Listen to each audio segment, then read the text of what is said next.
And welcome to another episode of Deal Talk. I'm Deal. Let's talk. My guest of the evening is a clinical hypnosis, right? Clinical, Uh, yeah, clinical hypnotherapist. But I use therapeutic hypnosis to help people. So, well, there you go, gentlemen. The correct way. Ladies and gentlemen, give a warm welcome to Craig Merriweather. Welcome to the show, man. How are Dio, you? thank you so much. Yeah, we were just on before that we're kind of planned this way ahead of time, and so I've been looking forward to this for a while. So Me too. Me too. it's finally here. I've been researching some stuff on it. I think I had somebody earlier in the year that talked about a little about that focus. It was more like a therapy session, but Yeah, you really get into it. Like you yeah, you this is get what I into it. do. Yeah, yeah. Um, so like, well, I guess my question is, what inspired you? Like, let's get into it. How did Okay, you come across, find this? it's a good question. Excuse me. And I think a lot of people who get into the healing profession they get into, whether they're a physical therapist or they're a massage therapist or a yoga instructor or a psychotherapist or something like that, even maybe a doctor to a certain extent, it's because of their own experience. And for me, I was struggling a lot in my teenage years, and we're talking back in the 1980s, and this was before any sort of real medication was out there. I was dealing with depression, dealing with anxiety. And in the 1980s, they didn't have any of the SSRI drugs, the Prozacs and things like that. So really all you had was talk therapy and, whatever book you might be able to find at the bookstore or the library. And of course, teenager, you're really not going to do Yeah. either of those things. And I just kind of struggled with it, learned to live with it. And it was really in the year 2000, so pretty much, last of the 80s, end of the 80s and into the 90s, but I was dealing with it. And it's just like you think that this is how it's going to be. This is who Mhm. you are. And it was really the birth of my son, or when my wife announced that she was pregnant, and we're really excited about it because we had been hopeful and trying and it's happening. And it just occurred to me, it's like, oh, I need to get my life together. I need to get my shit together. I hear that. And my mom struggled with depression and anxiety, suicidal thoughts. I did myself.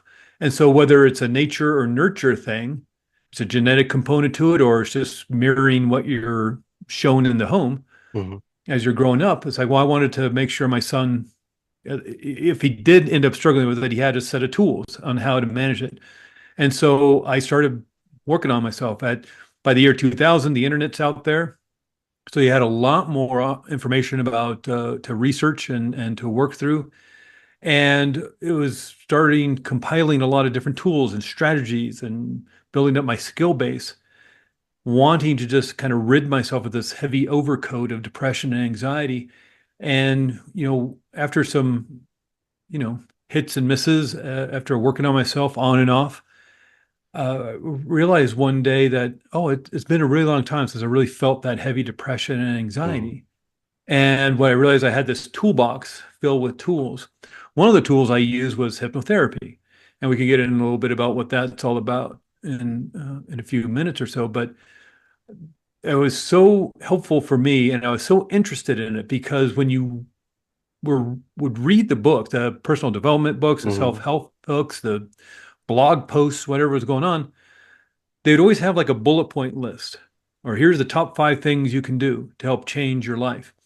And, four would be different, but the only constant was hypnotherapy. They all mentioned hypnotherapy. And I know it helped me a lot. And I just was so enamored with it, so fascinated by it. Because what's interesting about this modality, these healing techniques is I'm not here to fix anybody. And hypnotherapy in and of itself isn't going to fix everything. You fix yourself. Mhm. And who better to know what the problem is than you, even if it's in the unconscious mind. And I think that's where a lot of people get tripped up in talk therapy. They're talking about their problems. They're getting good advice and they're finding skills to manage, but they're not talking about the problem because Mhm. it may be hidden within the unconscious mind. That's what's so extraordinary about hypnotherapy.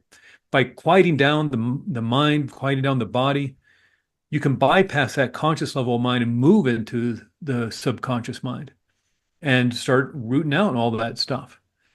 Sometimes it's just as easily as asking, what is the problem? Where does this go back to?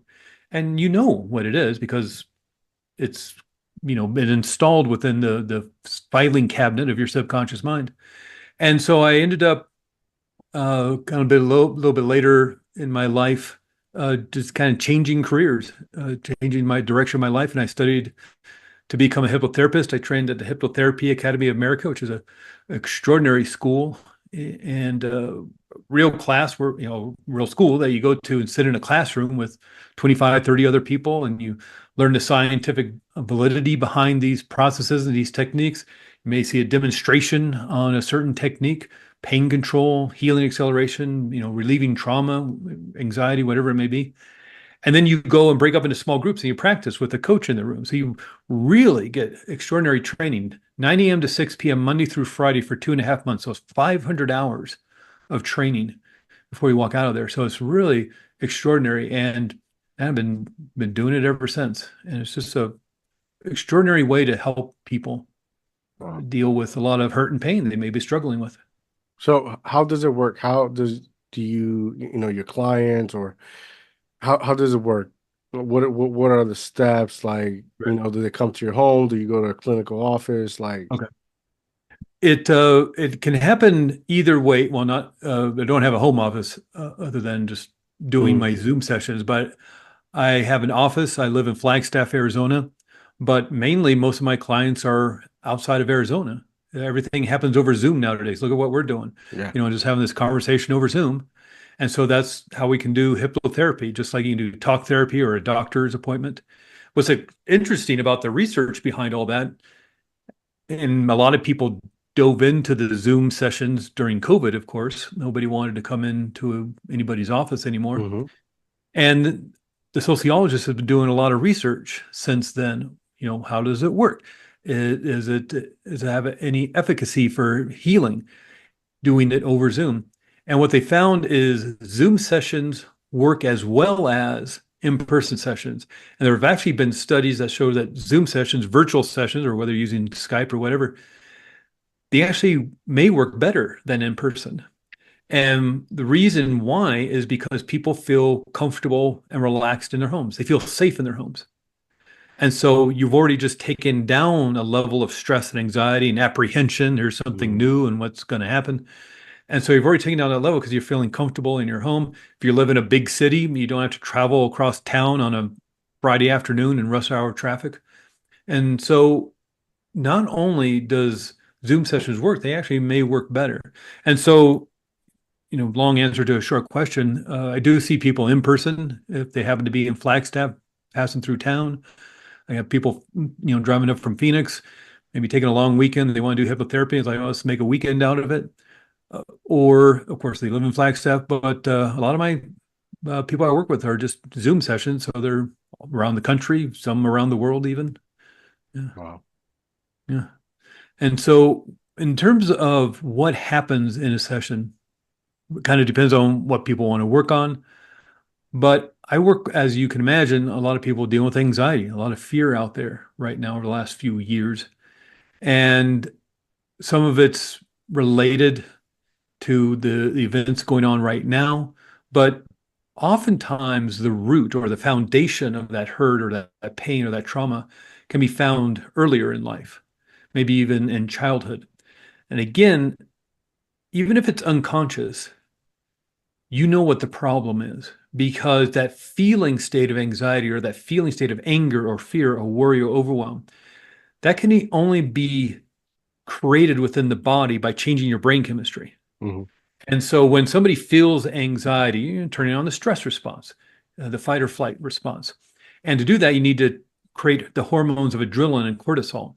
Your brain also creates molecules called neuropeptides that get dumped into the bloodstream. And what the mind is doing, the brain is doing, is is sending you a warning signal, not unlike somebody pulling the fire alarm in a building. And if there's danger, you pull the fire alarm, warning everybody that there's danger, get to safety. We also have a warning system, but instead of lights and sirens like a fire alarm, we have a feeling state, the feeling state of fear. of anger, of worry, of anxiety is a warning signal to your body to wake up, be aware there's danger somewhere in your external environment. The only way to change the brain chemistry in that way to create that feeling state is through a thought or accessing a memory, even if it's unconscious. The big issue around this and what trips up a lot of people is that the mind can't tell the difference between what's real and what's imagined. Mm. Right? And so, you deal, and probably a lot of your listeners, you may have had the experience of having a nightmare at some point in your life. Or if you have kids, maybe your kids have had a nightmare. And it doesn't matter how ridiculous or how stupid or how silly the nightmare is. A gigantic cheeseburger's chasing on the street, throwing coconuts at you. It's stupid. Now it could be something super realistic. A veteran having a PTSD dream about the war, even though they were on the front lines 30 years ago. But whether it's something super realistic, something super ridiculous, it's all happening during deep sleep, and your mind can't tell the difference between whether it's a real threat or an imagined threat. They're both safe and comfortable in bed, but your mind is the foundation of your mind is to keep you safe and protected. It's for survival. Correct. And so it has this shoot first, ask questions later protocol. And all right, we're in danger. We have a cheeseburger chasing us, and we're just getting missed by, with coconuts. So let's turn on the stress response. Let's fight our way out of it or try to run faster and escape. So literally, even while in deep sleep, your brain starts creating that adrenaline and cortisol. You probably heard, the crazy stories of grandmothers Hmm. lifting cars off of babies. That's adrenaline doing that. That's now coursing through your body. Your blood supply is being diverted to the big muscles of your arms. 300% more blood moving to big muscles of your arms to fight. 300% more blood moving to big muscles of your legs to escape. It's got to come from somewhere. So the power in your immune system is turning down, the power of your digestive system turning down, all while you're in deep sleep. So what's happening when you're in your waking world? If you're perceiving some sort of threat, it can literally be changing your physiology so you get that feeling of anxiety and anger. If you're not being aware of it, you're just, oh, I'm anxious again. It's just going to turn up the volume of it. And of course, what you practice, you get better at. Yeah. So, while you're practicing piano or the guitar or violin or your dance, you're doing dance or gymnastics or martial arts, whatever you're doing, learning to walk as a kid, riding a bicycle, what you practice, you get better at. So what if you're practicing anxiety or fear? And so these warning signals are going through your body. Your subconscious mind knows what it's trying to protect you from. And a lot of times it's something that was traumatic in your Hmm. past when you were a child, maybe. Maybe you didn't grow up in a home that was very safe. And your mind, your subconscious mind, creates files on things that have been dangerous, that have caused fear or anger or overwhelm or anxiety. Things have been traumatic and have been terrifying. And because it doesn't want to experience it again. Again, the main task of your unconscious part of mind is to keep you safe, keep you protected, is for survival. So as you go through your day, all the information that's coming in through your five senses, what you're seeing, hearing, tasting, touching, smelling, whether you're at work, you're at home, you're out in the world driving down the street, all this information is coming at you. If anything triggers one of those files, you'll get the warning signals.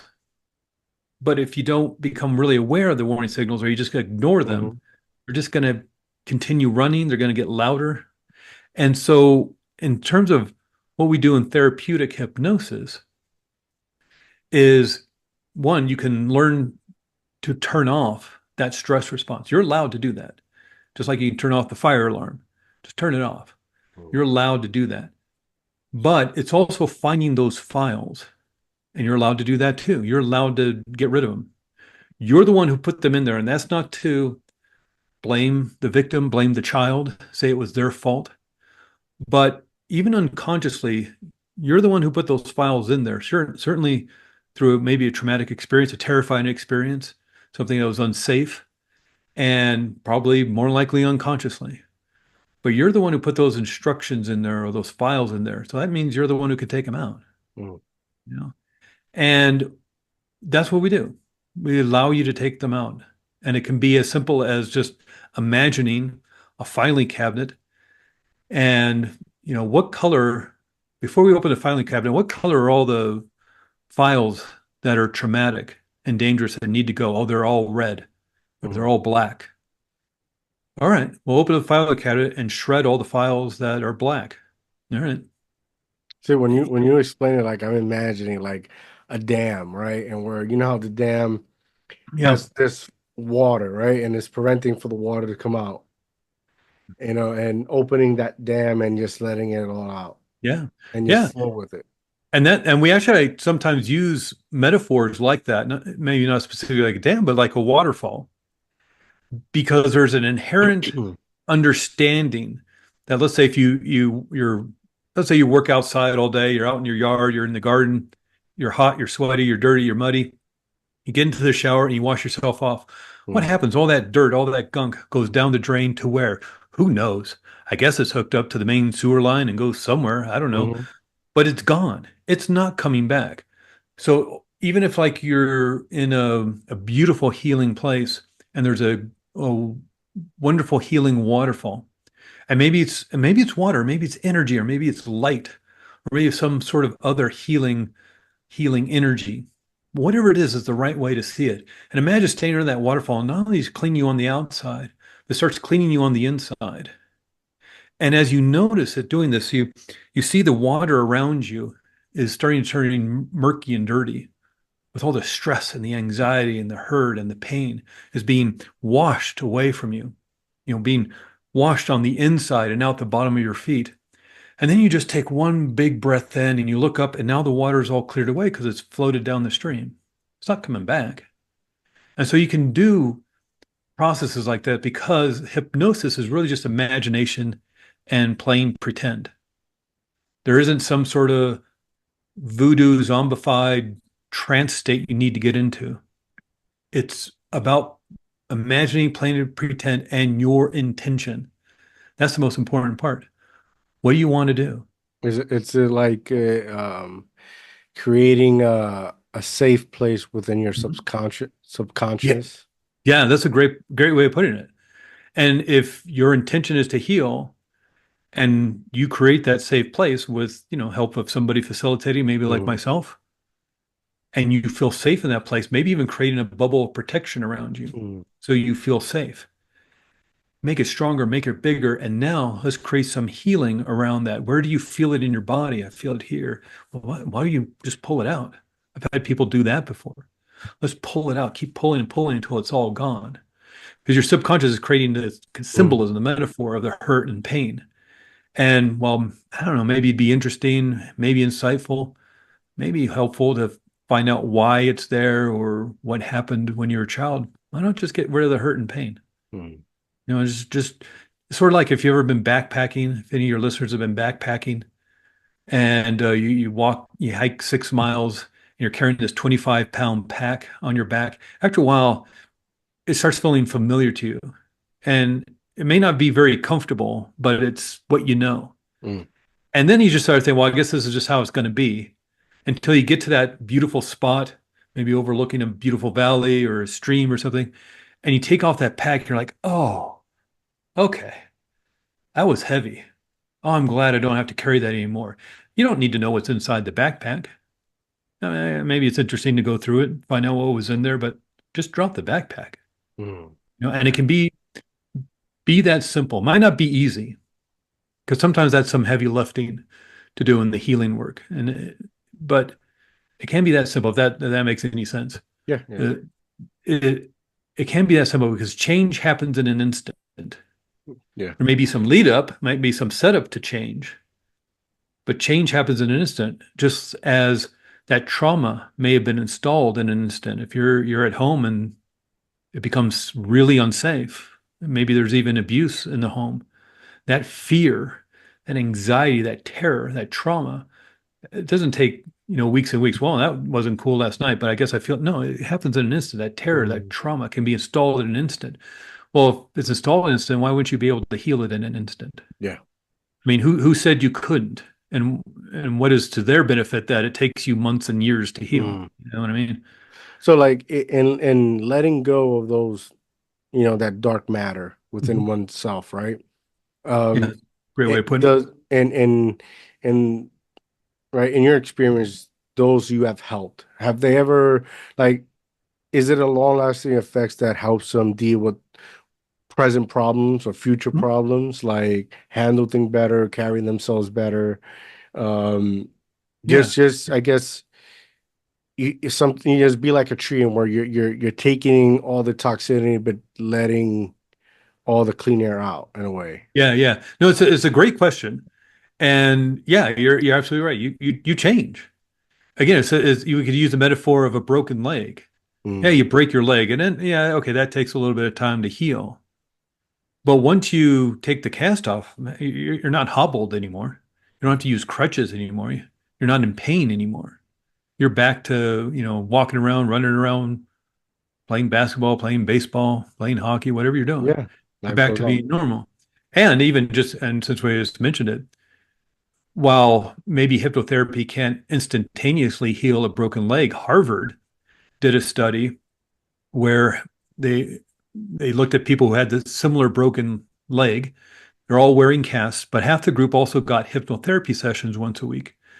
And the people who received hypnotherapy sessions healed faster. So they got their casts off in 5 weeks, whereas the group who didn't use hypnotherapy got their casts off in 8 weeks. It's a 40% difference. They Yeah, healed 40% faster by using the power of their minds. And they're again, in it's a not the happy person doing the place. hypnotherapy fixing them. It's not the hypnotherapy in of itself. It's them. It's them doing the processes, the whether it's visualization work or Hmm. yeah, I don't know, Yeah, the it's healing. similar like, when a patient of cancer is in tune with laughter and Yeah, a good, happy spirit or whatever you want to call it. Miracles happen where they're cured because they yeah, were in that realm of happiness, of joy, you know? yeah, of mind. It's the placebo effect. Hmm. And we've all heard about the placebo effect. Mind will heal the body.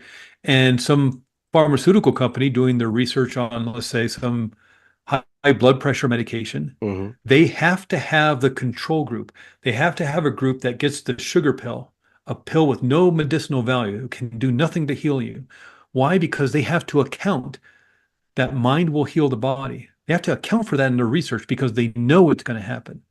And so let's say they're doing high blood pressure medication, half the group sugar pill, half the group the real medication. Let's say 30% of the people in the placebo group get better through mind alone, just through thought, just through the belief, even though they're being tricked, but through the belief that what they're doing is healing them. They'll heal themselves. So let's say 40% of the people get better in the group that's taking the real medication. Well, they actually have to subtract 30% because maybe they got better through thought alone too. Hmm. So really only 10% got better, and that's good enough, and we'll put it on the market at $50 a pill. But nobody looks at, well, yeah, but more people got better through thought, through mind, through healing themselves. But there's no big money in that, you No, know. There's no the money's in billions the and problem. billions of dollars in showing people how to heal themselves, Hmm. which is why I drive a beat up Hyundai. It's like it's extraordinary work to do, but I'm not becoming a billionaire because of it. Hmm. Hmm. And because I might, and not to disparage any sort of talk therapy, that could be very helpful, very useful, very healing. But I'm also not, you know, doing 80, 90 sessions with people over the course of 2 years, and they're still struggling with the same problem. Hypnotherapists are at the bottom of the list. We're the kind of witch doctors, Hmm. Hmm. we're the shamans, and we're the healing modality of last resort. We get the people who are like, they have no hope. This is it. This is the last thing. I've been seeing doctors. I've been seeing psychotherapists. Nothing else. I still have pain in my heart. I still have pain in my hip or my low back. Nothing's working. Oh, I guess I'll go see a hypnotherapist. And not to say it's bing, bang, boom, there you go, but Hmm. sometimes it's Yeah, it takes sessions one, to yeah, build it's up. 1, 2, 3 sessions and yeah, all better. Yeah. Yeah. I mean, a lot of things that we live in a society that's like it's a lot of hypochondriac, Mm. like, Yeah. and we're like they're suffering of something, and really it's just their mind like playing tricks on them. Like like here's the thing for me, right? So I grew up in Puerto Rico, right? Majority of my Yeah. life. The raise, even though I'm born here, I grew up like my race was like a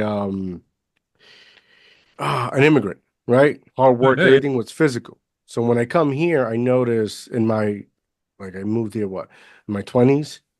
Okay. And I notice here where they beat you down is they they crumble your state of mind, your mentality.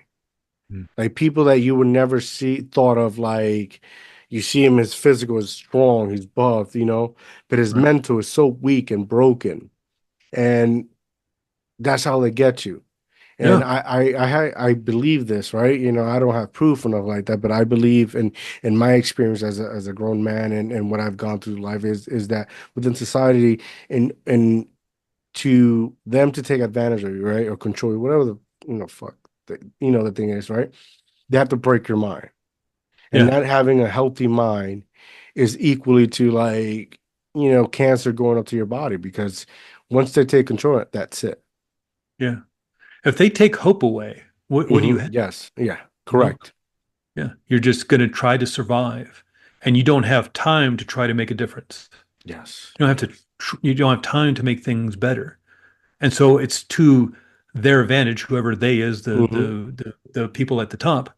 It's to their advantage that they keep you hungry and they keep you hopeless. And unfortunately, it takes some doing to get out of that. Hmm. There's a certain relentlessness to this work. I'm not just talking about the healing part of it. That can happen relatively quickly and safely and gently, but in terms of building up that strength and that resiliency Hmm. and that joy and that compassion and that empathy, there's a relentlessness to that. Just like again, learning how to play the piano. Just because you're a great piano player, you're still practicing every day. Yeah. You're a top athlete. You're still working out, training Hmm. every day. Any 10th degree black belt in Taekwondo, it's still practicing every day. Anybody who just won a gold medal at the Olympics, the next day is going out to train some Yeah. more. Watch the golfers, the professional golfers, the ones who are making six figures on the professional circuit. After a Yeah. day on the greens, they're playing their 18 holes. Everybody's leaving. The spectators are leaving, getting back to their cars. They're all at the driving range Hmm. They're practicing. doing the work. They're They're doing, doing and the to work. continue to do the work. Yeah, and so whether you're an athlete, whether you're a musician, whether you do martial arts or dance or whatever your thing is, you're practicing. So what if you want more joy in your life? What if you want more compassion? Look, the Dalai Lama, head of the Tibetan Buddhist community, spiritual community. Guy's 90 years old and he's still meditating every day. If you think anybody was to have it down by now, you think it'd be that guy. But read his books. He talks about the anger and the sorrow and despair of what's going on in Tibet, let alone the rest of the world. He was exiled out of Tibet in, like, I don't know, 1957, 1956, something like that. And the Chinese government is still bulldozing down his monasteries, build new roads, new buildings, trains or whatever, probably mostly to give him the middle finger. And of course, it's got to cause a lot of anger and sorrow. They're arresting his monks, torturing his monks, but he doesn't want that to be who he is. Hmm. He still feels the anger and the despair and the sorrow. It would be odd if he didn't. That's a natural human response to an extraordinary situation. It'd be odd if he didn't feel that, but he doesn't want that to be who he is. So every day he practices loving kindness and compassion still to this day. And he's not married. He doesn't have any kids. He doesn't have a mortgage. He doesn't have to worry about health insurance and all that stuff. He has a staff of people to meet his every need and want, which is not to say he doesn't have a great responsibility, but he doesn't have a lot of the challenges that the rest of us do, Hmm. right? The life challenges. And yet he's still there practicing every day. And so, what is it that you want in life? Do you want more compassion? Do you want more empathy? Do you want more joy or happiness or strength or confidence or empowerment? You can have it. And some people have more extraordinary situations. And so maybe it takes a little bit more work, but you can have it. It just takes practice Hmm. and it takes a relentlessness, a, a, an intention. There's that word again. What's your intention? Hmm. What's your intent with this work? You can have it. It's just like anybody who wants to run a marathon. or get a 10th degree black belt in taekwondo or play piano at Carnegie Hall or whatever it is. You can do it. It's just going to take some practice. Yeah. Yeah. And Yeah. also time. And Time, time. everything in life takes time. And I think, that's what also lacks the understanding in today's modern society. It's time. Yeah. Everything's gonna like you'll get there, but it's gonna take time. But everything's built on instantaneously. Yeah. Yeah. And it goes back to what you were just saying. They're kind of taking that away from us too, Hmm. because now it's all instant gratification, like you were Hmm. just saying. It's instant. We have to have that dopamine hit. Hmm. I find myself doing. I was scrolling Yeah. Instagram, Who and I'm followers thinking, like? Are you growing? yeah. And I scroll for 10, 20 minutes, and it's like I found two things I liked, but I got that dopamine hit, so I'm going to Hmm. scroll some more. Hmm. And I see I myself doing it. yeah. Yeah. You said something that like, triggers something in my head, a question like, what is that? Like the safe place within yourself and your subconscious, like, Yeah. and I've never been able to develop that. Like in whatever have to endure as a person, as a man, as a child. Like for me, it was always like, and this is now as an adult that I'm able to describe, explain the thought. What I've always felt is like I've always had to go through it. There Right. was no, and like 2 or 3 years ago, I started doing jujitsu, and I find this feeling, and we're like, in jujitsu, you're rolling around and you're trying to choke and you're doing all this, and every time it like my dopamine, like I said, went up, is because I was addicted to that within the chaos within the road made me safe. Yeah. It's like a hurricane, and when you're at the eye, although your surrounding is in chaotic, but in the eye is safe. And I find Right. myself like throughout the years now, I'm a father, married for almost a decade now, and like without knowing, I'm always kind of looking for that sense of chaotic way to feel safe because that's all I know. Right. And I don't yet. I'm an adult, 35 years old. I don't know what is a safe place for me. I don't know that, Yeah. you know. Yeah. Yeah. So that's And very what's interesting fascinating. about this work of therapeutic hypnosis, you can create that for yourself. Even though you may not have had the experience of it, you may have at somewhere down the line felt safe in a certain place. Maybe it was your grandmother's house, or maybe it was your friends. You know, a lot of times the friend group will have that one house, Hmm. and the mom would bake cookies and make everybody feel at home and make them feel safe. And even if you're only there for a half an hour, you felt comfortable there, maybe, or Hmm. maybe to some people it may be church or synagogue or temple or somewhere else. Even just outdoors in nature. And so if you even take that little bit of safe feeling. Maybe somebody went to Hawaii and stood under a waterfall Hmm. and they happened to be by themselves. Like this it was extraordinary. Okay, we'll go back to that time. Go back to that imagery of it. Close your eyes, pretend you're back. There's that word again. Pretend you're back there. And now let's expand it out into your life today. This is the kind of work that hypnotherapy does. It's just playing pretend and imagining. And then you can start connecting it to other places in your life. And even if you maybe have never had the experience of feeling safe ever, what would it feel like if you did feel safe? Well, just pretend. A lot And of even a if lot you of anxiety for me. Yeah, yeah. Well, and then You we start with know? the anxiety first. Let's not start with safety. Let's start with anxiety, and deal with that.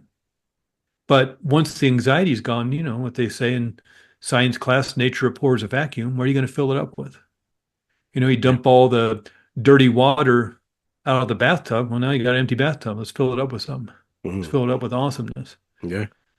and you get to decide what that is by your Mhm. terms and your definition. And that's what's extraordinary about this work is you're doing the healing. You're doing the changing because who better to know you than you? And even if you're in a lot of pain, you're hurting, you've been wounded beyond belief, you're Yeah. allowed to heal that. People get in extraordinary car crashes and yet they heal and they walk again.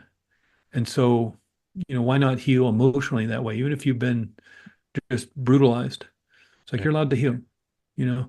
Now, certainly there's, like as I said, there's kind of two parts to this. There's the deep healing work you do in a hypnotherapy session, 2 or 3 or 4 sessions. Again, not years and years, but just, let's take a few weeks to calm the nervous system down, reset, heal maybe some deeper wounds.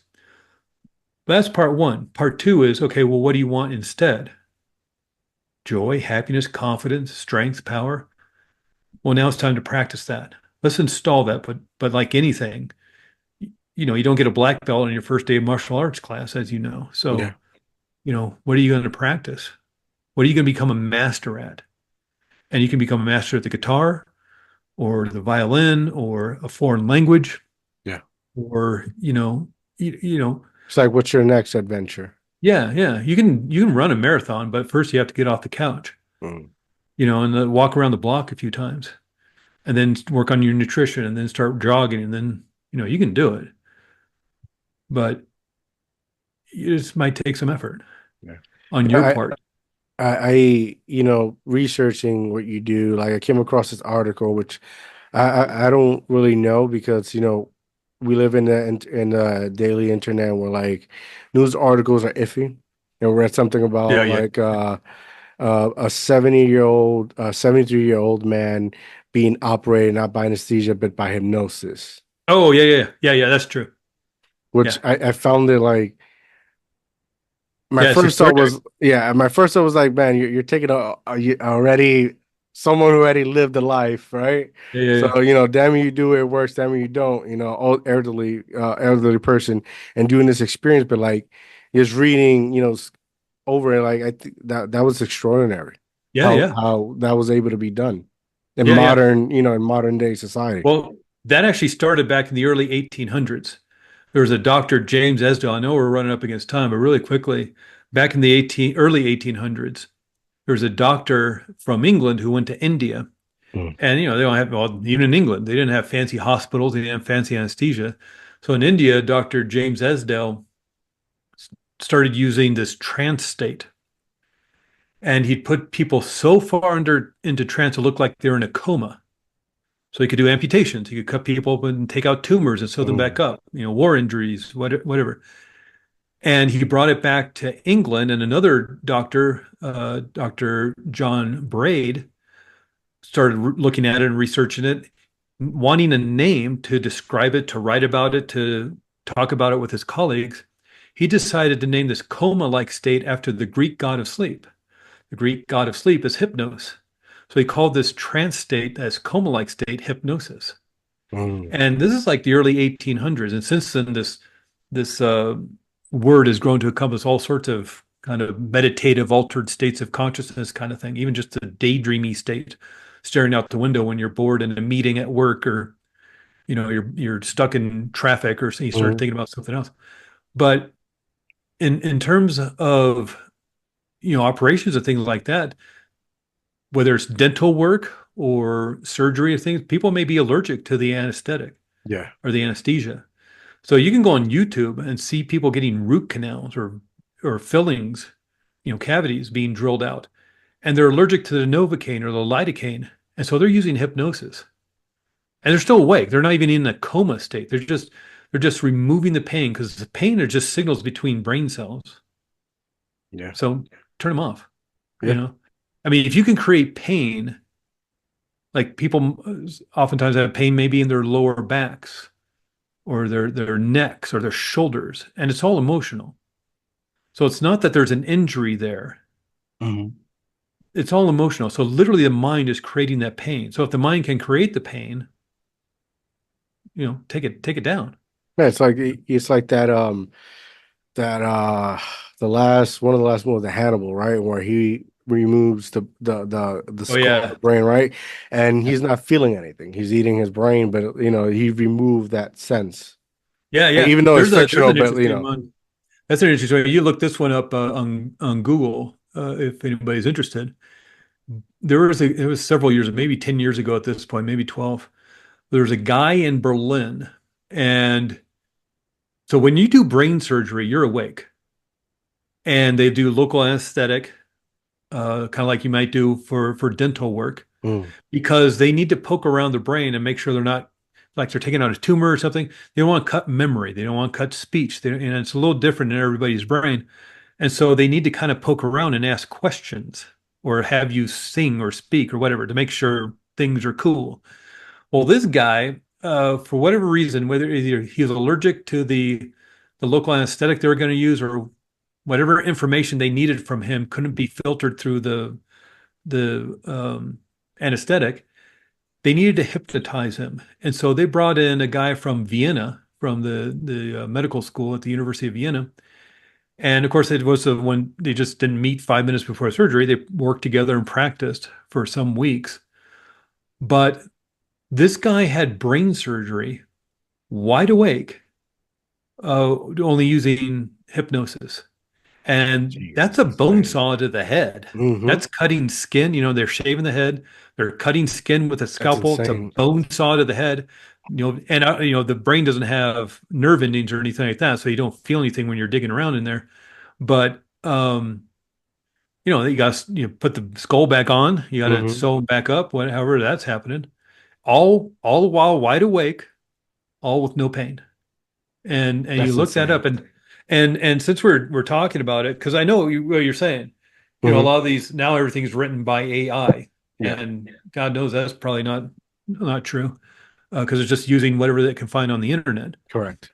So one great way to, if you're interested in looking up more information about hypnotherapy, the research behind it, Google has a subsection called Google Scholar. So if you just go to regular Yes. Google, then type in Google Scholar, and all that does is search research papers that have been published in peer-reviewed medical and scientific journals.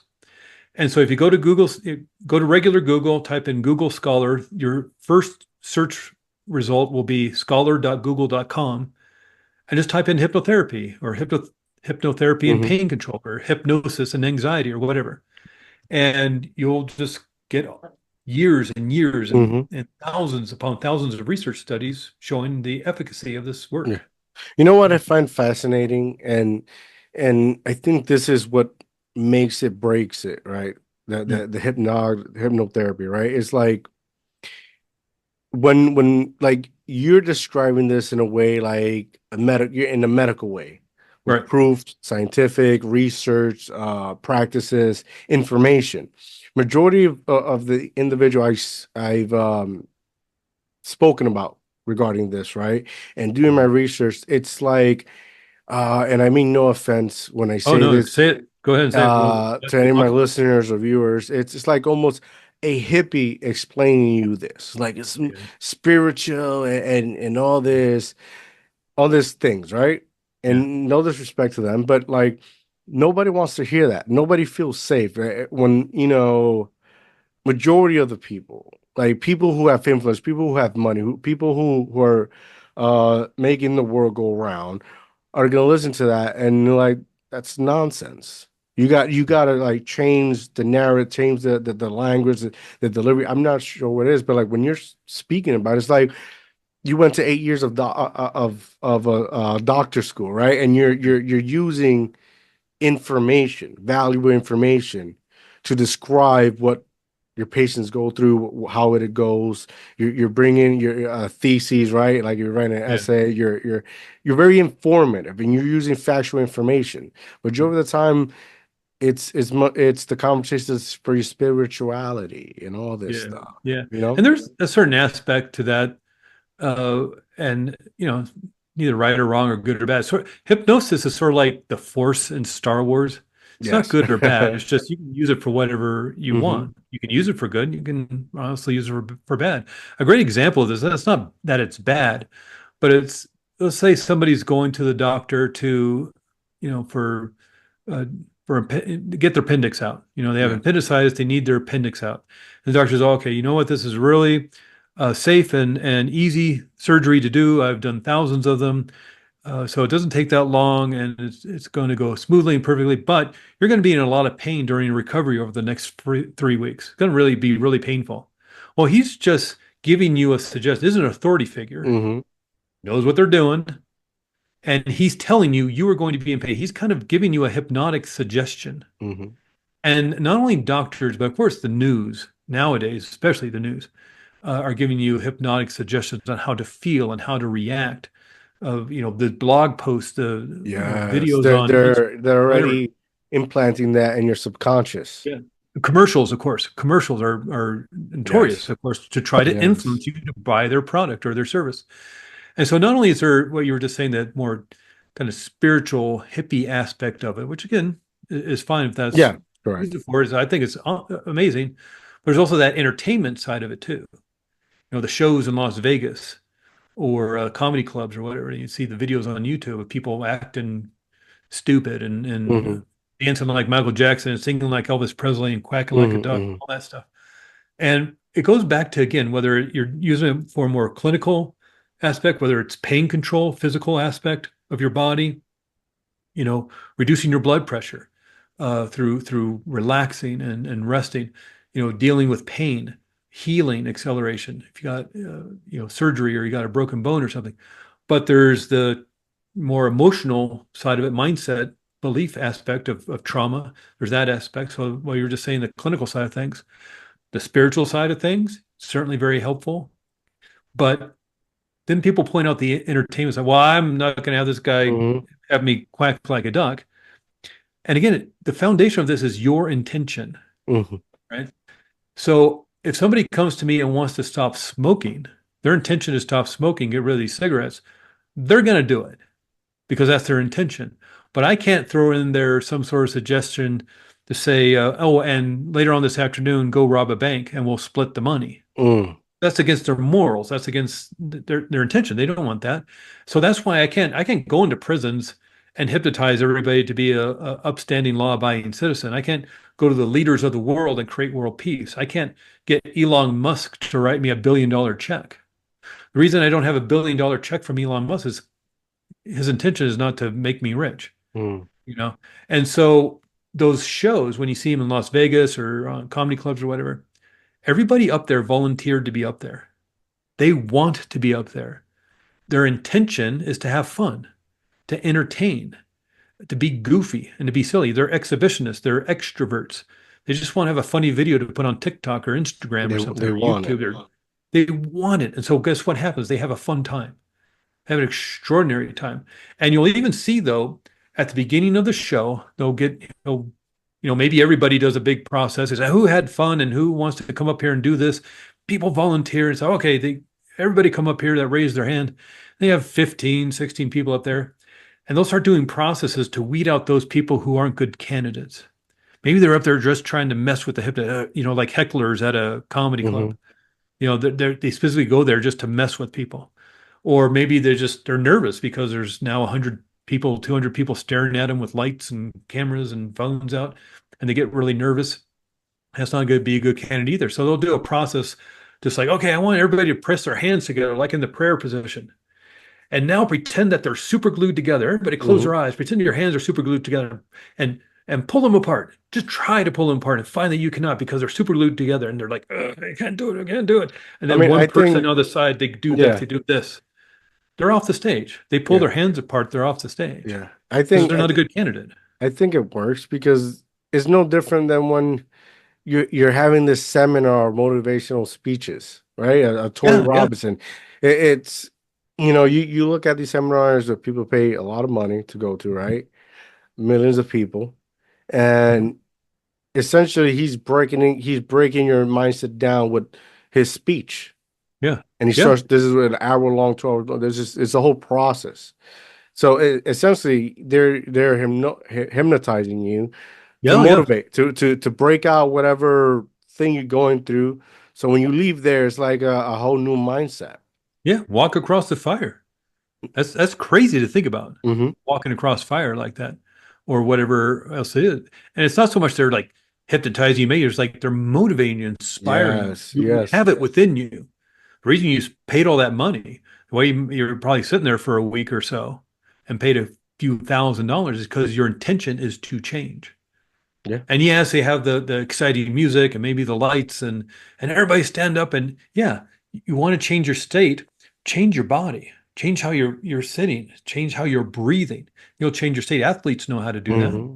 They have to get in state really quickly if they're getting Mm-hmm. put out on the court or out on the field. Mm-hmm. And so you can change your state, you can hypnotize yourself, and that's what they're doing.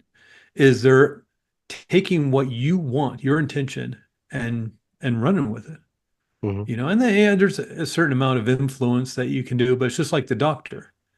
If you don't believe the doctor, well, Mm-hmm. pain, oh, I'm not going to feel pain.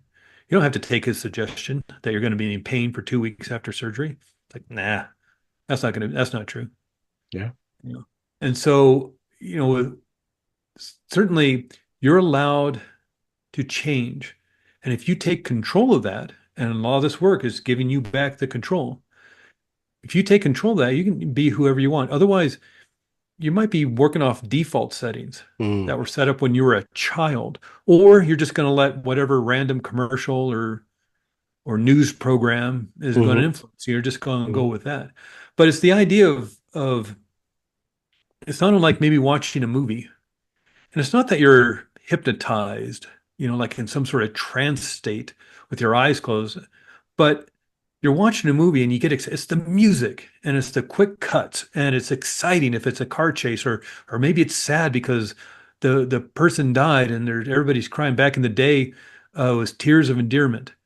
And just you did not walk out of that movie without tears in your eyes, no matter how how old Mm-hmm. or how you know whoever you were. It was just an extraordinary sad movie, and even a science fiction movie. It's like, yeah, that's not true. But you get excited and you go with it. So they're sort of hypnotizing you to change your feeling state, to get excited, or to get sad, or to get happy, or to laugh, or feel joy. And they know how to influence that.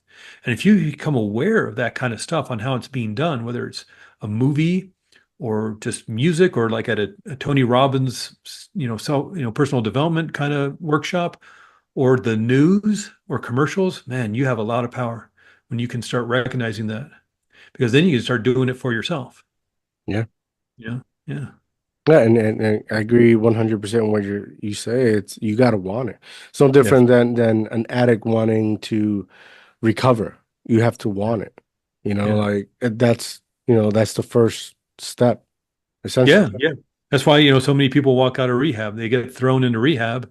They're like, I don't want to be in rehab. And they walk out. Yeah, and they feel they don't need it. It's only when That's you not, want, you want to change, then the change emerges. And that's something where like actions speak louder than words. yeah. Because you can keep saying you want change, change, change, but your actions speak otherwise. It's like Yeah. somebody telling I love you, but then you're doing all this gibberish on the side, like, you know. Yeah. Uh, but Craig, it's been Yeah. a pleasure talking to you, man. It's I know it's already over. Yeah, Dio, I really appreciate it. I've been looking, like I said at the beginning, I've been looking forward to this talking with you. So I appreciate you inviting me onto your show. It was man, fun. it's an honor. Hey, doors are always open if you want to come All right. back to chat. We're on. Please reach out. But it's been a pleasure. A great journey, a lot of learning for myself, right? Yeah. Yeah. Yeah. Um, Well, me too. I mean, it's just every day, learn yeah. something new. Before we go, please tell the people they can find you at. Sure. The name of my practice is Arizona Integrative Hypnotherapy. I know that's a mouthful, but I live in Flagstaff, Arizona. So if you just Google search Flagstaff hypnosis, I'll show up. You'll see Arizona Integrative Hypnotherapy. Another great way to find me is Ace Any Test. It's a test anxiety course I created. It helps you build confidence and eliminate test anxiety. It's a little easier to remember. So aceanytest.com. You can find me there or Arizona Integrative Hypnotherapy. Email me either way, or let's talk on the phone. Boom. There you have it, ladies and gentlemen. If you want to go try it out, please reach out. Make sure you follow him on Instagram and link as well, Facebook, and reach out. Learn something new. There's nothing wrong with that. But make sure to go like and subscribe our YouTube channel, Deal Talk TV. We have reached finally 8,000 subscribers. So thank you for your support. Keep subscribing, keep growing to support individuals, entrepreneurs like Craig. Make sure to go follow me on Facebook, Dear Marketing DS, on Instagram, Mr. Have a good night, guys. I'm out.